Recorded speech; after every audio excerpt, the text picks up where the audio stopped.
Yeah, looks like we have ourselves another mid-season finale review to cover. Last week I already did for Gotham, now it's this week with The Flash. And yeah, these mid-season finales are going to be putting some of the reviews I've been doing on a hiatus for a while.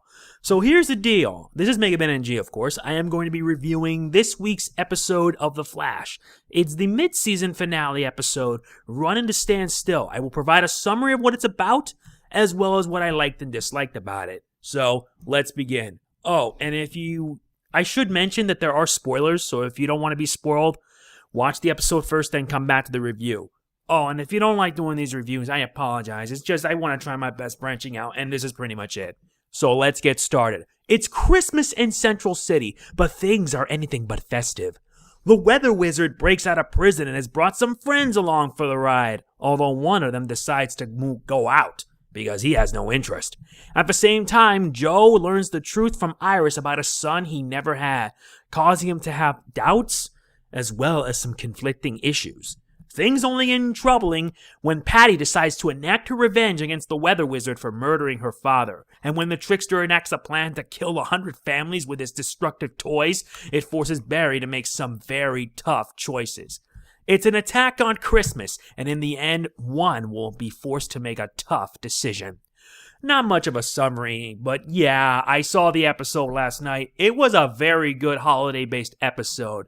It had some emotional bits, it had some humor, and it also had some action. Bear in mind that one of my favorite things about the episode was Mark Hamill. Yes, he reprises his role as the Trickster, and he's just as much evil as I remember when he was back in season 1. He still is here, and for some reason, he reminds me of the Joker. He captured the Joker's personality here. However, I could just say that it's also a nod to his 90s persona when he was a Trickster in the 90s series.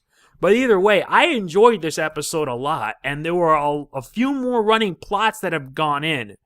Well, first and foremost is Wells. Yes, Wells is really determined to save his daughter. We do see Zoom, although we finally understand why Zoom is after Barry Allen, and why Zoom decides to send villains from Earth 2 onto Earth 1.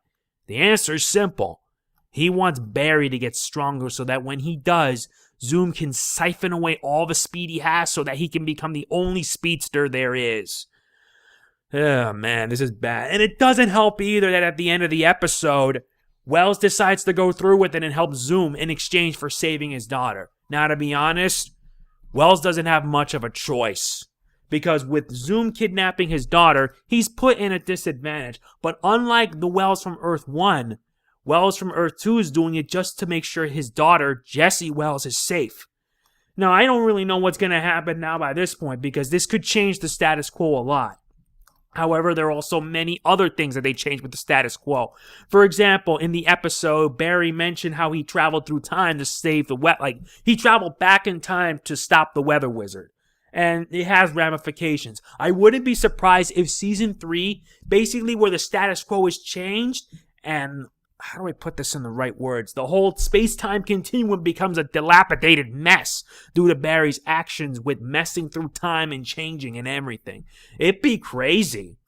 And there were some nice romantic bits, like with Jay and, I believe, Caitlin. Jay and Caitlin. For some odd reason, I feel like I ship these two since the two are in it. They really do care for each other. There was a kissing scene, but I wish they did kiss. It would have been nice, too. The action for it was pretty good, and it was also emotional when Patty was really determined to avenge her father. And what Barry said to Patty was very true, that if you take matters in your own hands, nobody will be happy in the end. And in the end, you will only find more suffering. It's like I always say, revenge is the most worthless of causes. And Patty was driven by revenge for her father's death. I'm happy she made the right decision for Martin to face justice. And that was a very good thing. And also, we finally get to meet Wally West. That's right, Wally West is the son of Joe West. In the original comics before the New 52, Wally and Iris were cousins. However, here in the New 52, they changed things up considerably by making Wally Iris's brother.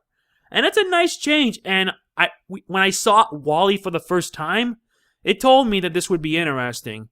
That it would be nice for Joe to finally spend time with a son he never had. And believe me, I felt really bad for Joe West when he found out. It didn't help that he felt like he let himself down because he wasn't there for his son. Remember, Francine was pregnant when she left him.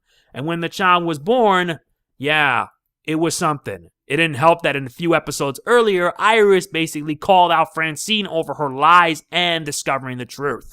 There's a reason why she's an investigative reporter, and she does a damn good job at it too. But seeing them here for the first time, I feel that it's going to bridge a gap towards not only more development, but also more bonds between Iris, Joe, West, and the rest of the Flash crew. However, if there were any complaints about the episode, it'd be the fact that, well, Zoom was a bit of a downgrade. It was a downgrade considering that his reasons were just wanting to siphon the speed of Barry Allen. It's a downgrade to what Zoom was in the comics, because in the comics, Zoom was Hunter Zolomon. And he was a nemesis to Wally West who wanted to make Wally's life miserable. It's basically not as good. It really isn't as good. It wasn't as good like last season when it was revealed that Harrison Wells of Earth 1 was the Reverse Flash. And when I saw it, I was shocked. Because let's be honest, Harrison Wells of Earth 1 trusted Barry. He trained Barry to be stronger, hence why the quote at the first episode at the season premiere when he told Barry simply those 3 words, "Run, Barry, run!" Because Harrison Wells was responsible for some issues, and he was also the reason why the particle accelerator exploded, giving Barry his powers. And I am also surprised they also made a nod to Grant Emerson, aka Damis, who was one of the people that died when it happened. If he was still alive, he would make a pretty good ally for the Flash. But like I said, it was very underwhelming for Zoom's motivation. Zoom should have much more than just going after Barry. A lot more. Because remember, Jay Garrick is at Earth 1 as well. And it won't be long before Jay gets his powers back, and then it's going to be awesome. Although I'm also wondering if Wally will end up getting powers just like his pre-New 52 counterpart. If that were to happen, then we'd be having 3 Flashes. Although I'm more concerned with Jesse Wells, and you guys know that Jesse Wells, or Jesse Quick, also gets powers from the Speed Force. So if she does get powers as well, this could be a heck of a team-up. So, yeah, that's it for this review. It's not much since I've been busy with a whole slew of other things, but I want to get this review out of the way because there will not be any more episodes of The Flash until January 19th.